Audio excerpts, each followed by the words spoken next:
Hello, folks. I am back, and this time I'm here to talk about my birthday gift from my fiance.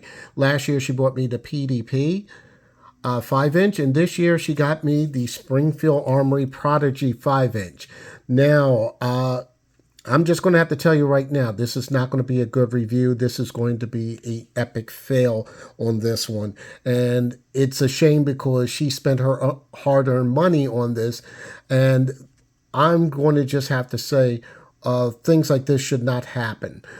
What I'm going to say is, my first introduction to the Prodigy was roughly about 3 or 4 years ago. I was working at Classic Pistol in Southampton, PA.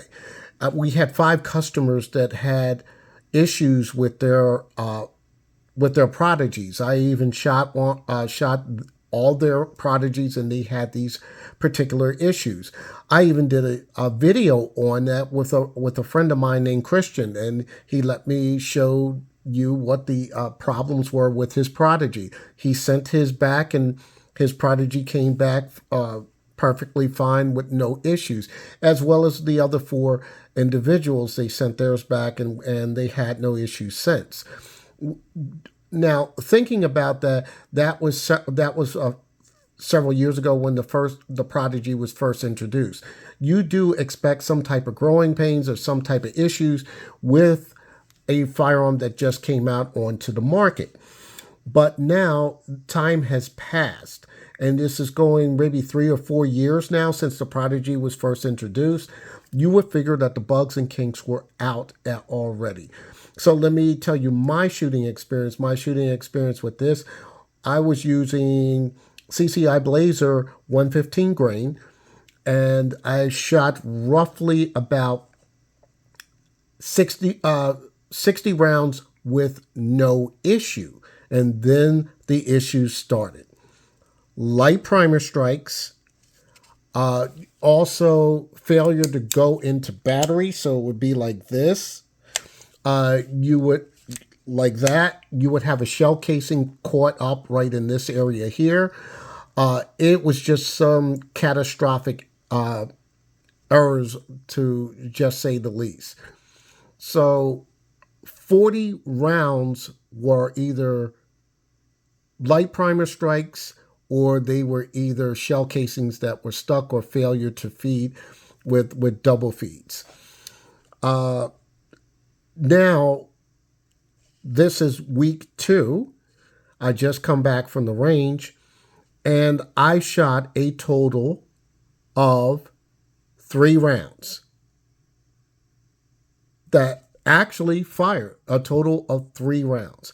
The rest of the rounds I fired, I had to try at least 20, and they were all light primer strikes. All of them were light primer strikes. And I'm going to show you today's target, because there's a point to this.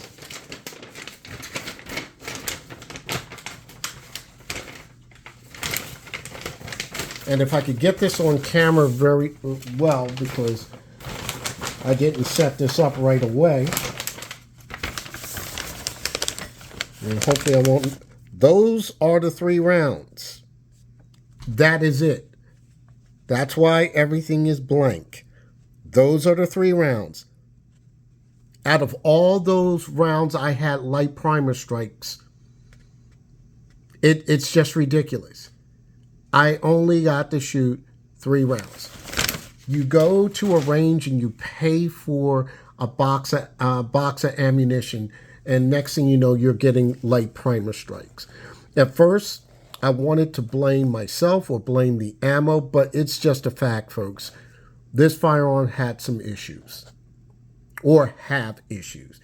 I follow a guy named Hilton Yam. He has a channel called 10-8 Performance, and he does a very good breakdown of the Springfield Prodigy. And he basically said this firearm does have issues with light primer strikes.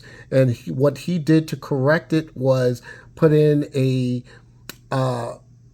different firing pin spring at a different poundage. And he described that the firing pin spring is usually longer. He went with a shorter one, and the shorter one that he used, I think, was from Lone Wolf, and then the Prodigy had no more problems after that.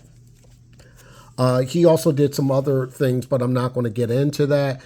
I just had a lot of issues with that, with this firearm. And I'm very disappointed because, you want this to be a firearm that you want to use for your birthday and you're all pumped up for it. I even put on the EGW grips on here so I can get a higher grip, and also so I can actuate the beaver tail safety a little bit better. But I'm sorry, Springfield. Yeah, I figured you would have this issue corrected. And I'm a big defender of companies as long as their products are done in a way that are going to be pleasing to your consumers. I understand that there are things that can happen. There are issues that can happen with firearms because, after all, they're products and machines and they do break down.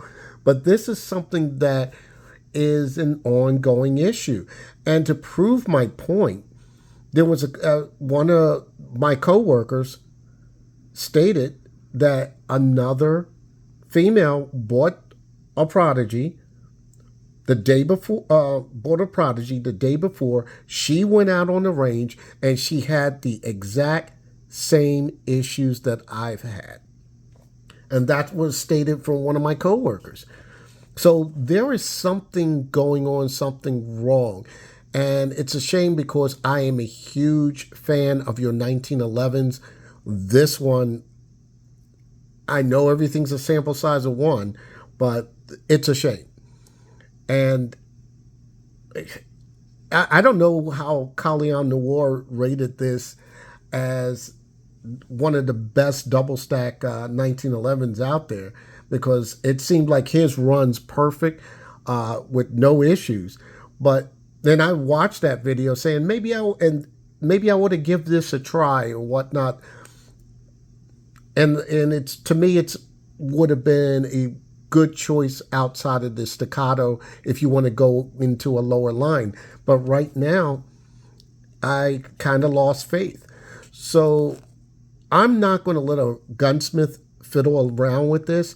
I only had this less than 7 days. So I am going to send this back to Springfield. It is Springfield's responsibility to handle the warranty service on this firearm. And I'm going to keep everyone posted to see what's going to happen with this. I'd like to be very honest and keep you updated on what's going on. And we'll see what's going to happen when I send this back to Springfield tomorrow. And I'll keep you posted. I'm very disappointed, very upset, especially when your fiance wants you to have something for your birthday and it just didn't work out that way. You want to give somebody a gift and you want it to work. So it seems like it's been a really rough week for me when it comes to firearms, because I got another product that I'm going to tell you about that's a fail in the next video. Other than that, stay safe, happy shooting, #2A.